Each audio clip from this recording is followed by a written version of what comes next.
ದಸರಾ ದೀಪಾವಳಿಗೆ ಕೇಂದ್ರದಿಂದ GST gift 4ರಿಂದ 2 slab ಇಳಿಕೆ. ಹಲವು ವಸ್ತುಗಳು ಅಗ್ಗ. ಸೆಪ್ಟೆಂಬರ್ 22ರಿಂದ ಹೊಸ ತೆರಿಗೆ ಜಾರಿ.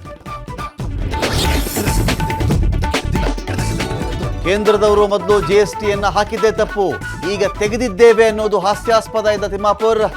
ಈಗ ಜ್ಞಾನೋದಯ ಅಂತ ಪ್ರಿಯಾಂಕ್ ಖರ್ಗೆ ವ್ಯಂಗ್ಯ.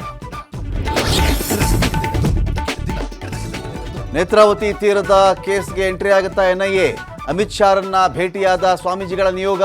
ಹೊಸ ಕಾನೂನು ಭರವಸೆ ಕೊಟ್ಟ ಗೃಹ ಸಚಿವ. ನೇತ್ರಾವತಿ ನದಿ ತೀರದಲ್ಲಿ ಶವ ಹೂತಿಟ್ಟ ಆರೋಪ. ಯೂಟ್ಯೂಬರ್ಗಳಿಗೆ ಶುರುವಾಯಿತಾ ಸಂಕಷ್ಟ.